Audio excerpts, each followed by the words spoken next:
All right, let's dive into this. Welcome to today's explainer. Every single year, humanity generates over 2 billion tons of municipal solid waste. That is just a staggering amount of trash.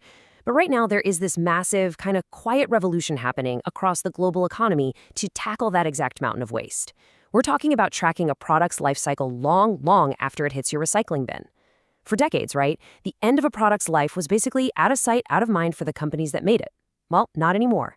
Today, we're decoding the global blueprint of an absolutely crucial policy shift, and it's called Extended Producer Responsibility. So, let me ask you a question to kick things off. Who actually pays for your trash? Think about it. When you throw away a cardboard box, an old smartphone, or a dead battery, who foots the bill to collect it, transport it, sort it, and process the whole shebang? Historically, well, the answer's been you. Taxpayers and local municipalities have carried this heavy financial burden through utility bills and local taxes. But what if the script got flipped? What if the companies that actually designed and sold those products had to pay for the cleanup instead? Okay, here's our roadmap for the explainer today. 1. The producer responsibility shift. 2. Eco-modulation, carrots and sticks. 3.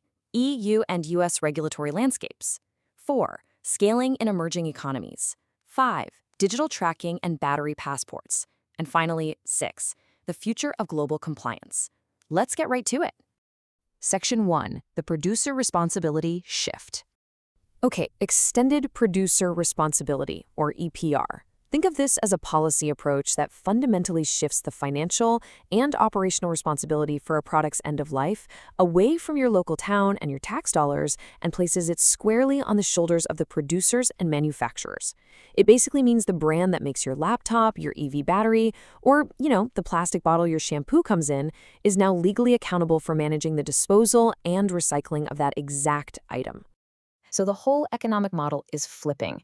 The entities designing and selling the products must now pay these fundamental fees that cover the collection, sortation, and recycling of all that waste. And honestly, it makes total sense. By forcing companies to pay for the downstream mess, you suddenly give them a massive, tangible financial incentive to just create less of it upstream. Section 2. Eco-modulation, carrots and sticks. This brings us to a really fantastic concept called eco-modulation. And the definition here is super fascinating. It's using economics as a policy lever to push environmental outcomes. So rather than outright banning certain materials or mandating strict, rigid designs, policymakers are using a financial carrot and stick approach. It's a really clever system that sits beautifully right at the intersection of policy, economics, and environmental protection. Under an EPR program, the fees a manufacturer pays aren't just flat rates. They actually act exactly like a set of dials on a mixing board, adjusting up or down based on how sustainably a company designs their product. So if you design a product that is terrible for the environment and practically impossible to recycle, your fee dial goes way up. That's a financial penalty, or a malus. But if you design something highly recyclable, your fee dial goes down, giving you a nice financial bonus. So what exactly is moving those dials behind the scenes? Well, regulators look really closely at things like enhanced recyclability and reuse capabilities. They look heavily at the presence of toxic chemicals, too. For instance, some jurisdictions will issue steep financial penalties if chemicals of concern are used in the manufacturing process. They even reward companies for clear product labeling instructions that help consumers, actually recycle properly. It's a highly elegant system. Design better, pay less. Which means the products sitting on your store shelves will literally start looking and feeling different over time. Section 3. EU and US regulatory landscapes. Now, packaging is currently one of the most heavily targeted sectors out there, requiring incredibly meticulous measurement. Brands literally have to measure, track, and finance their cardboard and plastic output down to the gram. If a company sells products in a regulated market, they can't just ship boxes out into the world and forget about them anymore.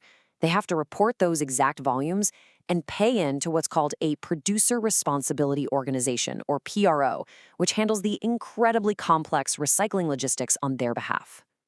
But how these rules are actually applied depends entirely on where you are on the map. It's a real multi-jurisdictional puzzle.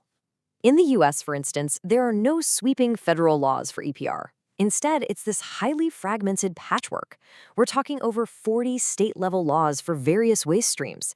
And just recently, 5 states, including Maine, Colorado, and Minnesota, passed comprehensive EPR laws specifically targeting packaging.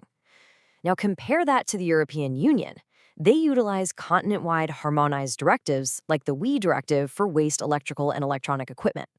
Over in the EU, standards are broadly shared across member states, providing a much more uniform regulatory landscape for these massive consumer markets. Section 4. Scaling EPR in emerging economies. Let's look east for a second. This timeline here maps out India's really aggressive phased-in approach to scaling multi-sector EPR.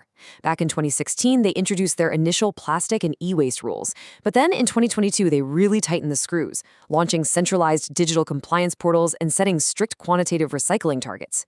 And right now, between 2023 and 2025, they are actively rolling out complex new frameworks for batteries, tires, and packaging. It's a textbook example of how a rapidly developing economy adapts EPR to manage its growing institutional capacity. 90%. I want you to just let that sink in for a second, because that is a massive number. By the year 2027, India has established an incredibly aggressive mandate to collect and recycle 90% of portable and EV batteries. And listen, this isn't just a polite suggestion from the government. It's a strict mandate. Producers have to use authorized recyclers, obtain EPR recycling certificates, and submit annual compliance reports, or they're going to face steeply escalating penalties.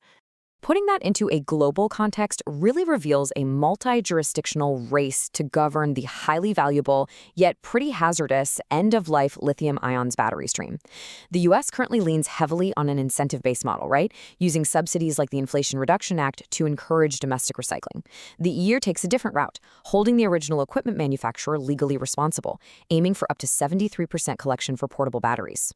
China has set a 20% EV battery target by 2030, and India, as we just saw, is pushing for an unbelievable 70 to 90% recovery target by the end of the decade. Section 5. Digital tracking and battery passports. So, how do you actually enforce all of this? Welcome to the era of the digital product passport. The EU is really pioneering this space, particularly for complex electronics and batteries. Think of this whole process as a collaborative journey. Step 1. Initiatives like CIR Pass establish shared regulatory rules across the entire value chain. Next, real-world production data is gathered from pilot factories to test and validate those standards. And finally, the system locks those digital IDs in securely using unalterable blockchain technology. It essentially means every single battery is going to carry a secure digital fingerprint, detailing exactly what materials are inside, where they came from, and precisely how you're supposed to recycle them. Section 6. The future of global compliance. You know, EPR is rapidly expanding way beyond just simple cardboard boxes and old laptops. The emerging frontiers for these regulations are incredibly complex product streams that span multiple global jurisdictions. Policymakers are right now actively designing comprehensive frameworks to manage things like textiles and fast fashion, pharmaceuticals, microplastics, tires, and even heavy solar and medical equipment. The overarching goal here? A truly circular economy, where the very concept of waste is literally engineered out of the global supply chain from day one. Which leaves us with this final, fairly provocative thought. How is extended producer responsibility going to reshape the cost and the design of the products you buy tomorrow? Because as global companies are forced to internalize the true cost of their own waste streams, we are absolutely going to see a radical transformation in the materials they choose, the durability of their goods, and ultimately the products that end up inside your home. Thank you so much for joining me for this explainer. Keep an eye on those product labels, and I'll catch you next time as we continue to decode the world around us.